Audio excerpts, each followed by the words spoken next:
This story is based on true events. Names and places have been changed for privacy.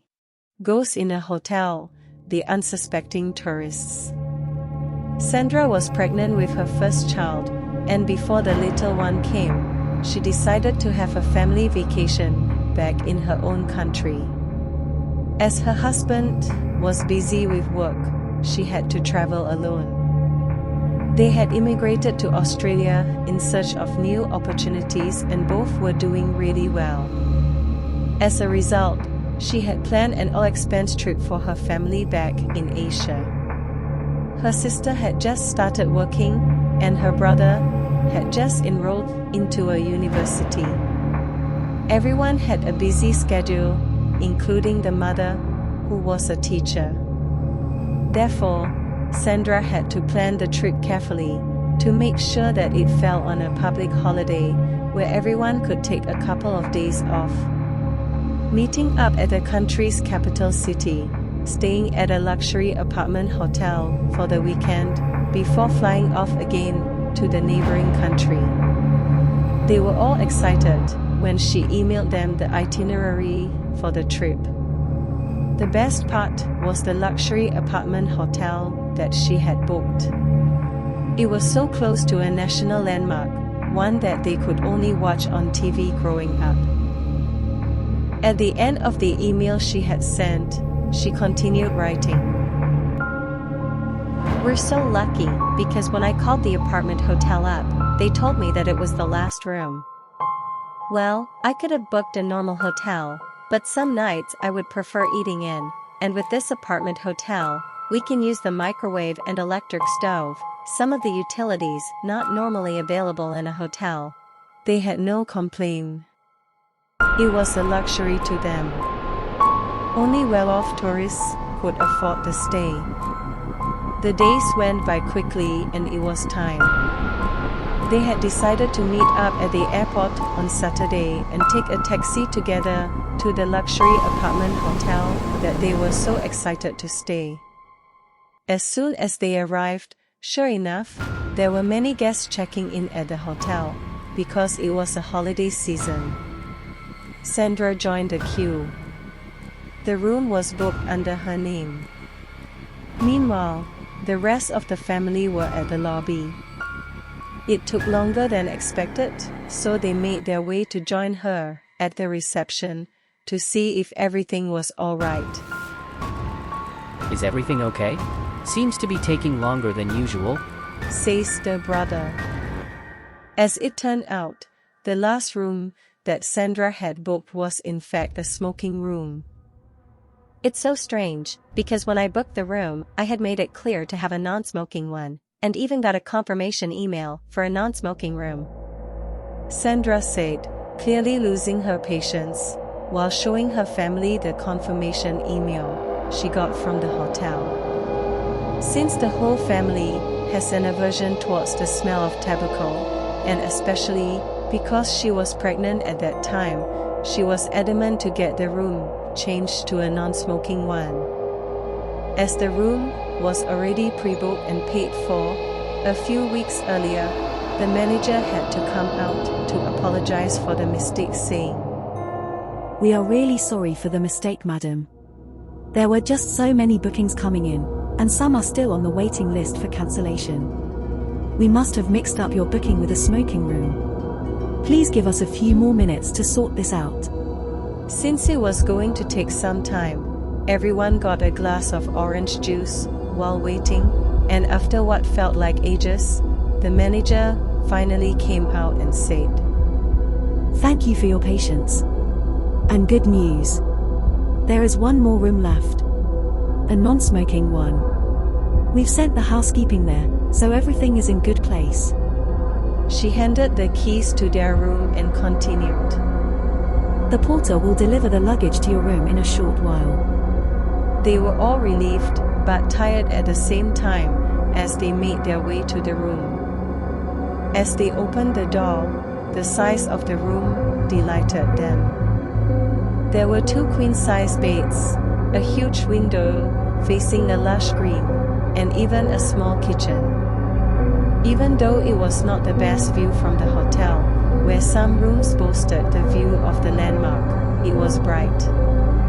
Not long after the luggage had been delivered, Sandra made her way to the bathroom. When she came out, she had a worried look on her face. I think the toilet is a bit clogged. It took a while for me to flush the toilet paper down. When we go out for lunch, I'll let them know to send someone to unclog it. For that reason, the rest of the family had refrained from using the toilet. They went out for lunch not long after, and spent the rest of the afternoon in the shopping mall just beside the hotel. For dinner, they ordered some takeaway, which were easily reheated in the available microwave and electric stove in the room. By the time they were back, it was already dusk. This time, as they opened the door to their room, they could smell a strong stench coming from the toilet. Feeling a bit annoyed, thinking that despite informing housekeeping to have it unclogged, they had either forgotten or did a terrible job, so Sandra went in to check. She was surprised to see the toilet bowl clean and did not seem clogged. She tried flushing the toilet and again, there was no problem. Maybe it'll take time for the smell to go, said her brother, while turning on the ventilation. After dinner, they each took turn to clean up, before settling in for the night. Can you guys still smell that? Said the brother, after coming out of shower. Seems to be getting worse, although I could perfectly flush the toilet. Maybe it's not from the toilet? Do you guys think it's from the bathtub? He continued, while walking close and sniffing around it. None of them had used the bathtub that night. They were more accustomed to taking showers instead, so it did not cross their minds that the stench would come from the bathtub. Maybe there's a dead rat inside the pipe, the brother joked. I don't think that's possible, said the sister. Is the pipe even big enough? I'm sure there's strict pest control in such a place. Imagine paying so much for a night only to have rats. I will call housekeeping again tomorrow morning to complain about the smell. If it's not gone by tomorrow morning, let's just keep the ventilation on and shut the door for tonight, Sandra said, ending the conversation. Not wanting to focus on the smell. In fact, everyone had the same thoughts in their minds as soon as they had noticed the stench this afternoon after checking in. Only, no one had truly said what was on their minds. It was not a normal sort of stench. A stench like they have never smelled before. Not of some rotting food in the garbage bin, and not even after someone had the worst diarrhea. It was so much more pungent. Like the kind that stung your nose, a mixture of both rotting fish and diarrhea that had been left there for days, for a lack of a better description. They did not want to ruin the trip, and could not think of a reason beyond a clogged toilet. They could also low-key forget about it if the door was closed, as they could hardly smell it from the room. That trip, the brother had brought together with him his laptop.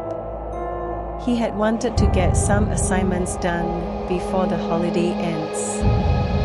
So, while everyone was either scrolling on Instagram on their phones or watching TV before bed that night, the brother was on his laptop.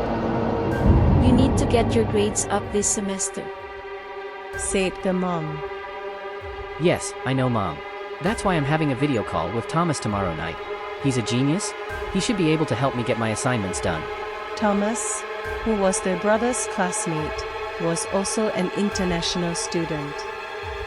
He came from the neighboring country and had gone back to his hometown for the vacation. The brother had described him as very studious and serious. He's the no-nonsense kind. I swear I've not heard him cracking a single joke before. A fact that would later make everything more sinister. Despite the unbearable stench from the bathroom last night, they had all slept well. It seemed like closing the door worked. They all got ready to go out for the day. Before leaving, Sandra had made a request for the toilet to be checked once again, even requesting a strong disinfectant to get rid of the smell. After that, they took a taxi and left. Everything went on as usual. They did some shopping and sightseeing, and after being out for a couple of hours, they had finally made their way back to the hotel in the evening. Oh man, I'm hungry, I can't wait to eat all the food we've bought. I hope they've sent someone to fix the smell from the bathroom. It's such a put-off to have to eat with that smell. The brother lamented as they made their way up to the room. Upon reaching the room, he immediately headed for the bathroom to inspect if the smell had gone. What he saw placed on the countertop next to the sink made him laugh. Hey guys, look at this. An air freshener. What a brilliant idea. But the smell is almost completely gone. They should have just given this to us yesterday, he said, sounding half sarcastic and half disappointed that all it took to fix the unbearable stench that they had to endure yesterday was just with an air freshener. That night, after being convinced that it was just a clogged toilet that had stunk up the bathroom and had taken some time to get rid of the stench, they went about eating their dinner. The smell was indeed nearly gone. And as it was their last night before leaving for the neighboring country for their holiday, they had already started packing. Hey guys, what time again is our flight tomorrow? Sandra answered. Oh, it's at 3 p.m., but we need to be headed to the airport right after checking out at 11 a.m. I'm a bit worried about the traffic, so it's better to leave some time in between. Okay, and since we'll be eating in for breakfast, I suppose I don't need to be waking up extra early. Thomas messaged me and said that he'll be running a bit late for our video call. When everyone had already fallen asleep not long after, Thomas called the brother. It was already past midnight by the time they had discussed and were done with their assignments. Before logging off, the brother asked, Do you want to see the room? It's just outside the towers. We've walked past this so many times and had only seen it from the outside. Just a quick tour of the room? Thomas said. Okay, but isn't your family sleeping? I don't want to bother them. The brother answered. Nah, I'll be really quiet and it's just a quick one. With that, he stood up, carried his laptop and using the built-in camera that he had used for the video call, he showed Thomas around. First a quick one around the room, the mini kitchen, and finally towards the bathroom. All of a sudden, without any warning, Thomas jumped out from his chair in utter shock. Distancing himself from the laptop, whispering loudly. Who's that? The brother, who had never seen his friend so frightened before, immediately turned around only to find nothing. What? Said the brother, not even asking Thomas if he was only joking, because his instinct had told him that Thomas, who was not capable of telling jokes, had obviously seen someone or something on his screen a few seconds ago. He then went to the same spot where Thomas had reacted, and just as his screen went to the same corner, Thomas started saying, Oh my God, there's a guy. Feeling as frightened as Thomas, despite not being able to see anything, the brother immediately ran over to the bedroom, where everyone was already fast asleep. Sat down beside the mother and said to Thomas, Are you sure? A guy?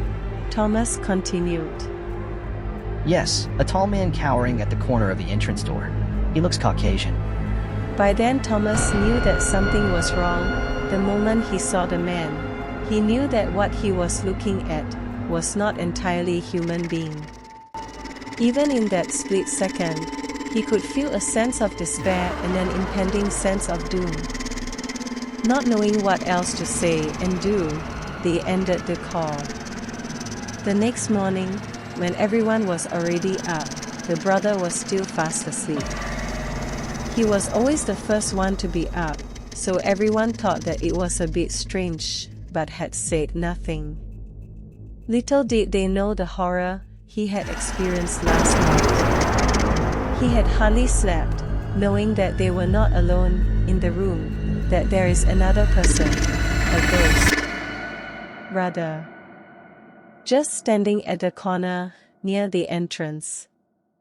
He had only fallen asleep a few hours ago.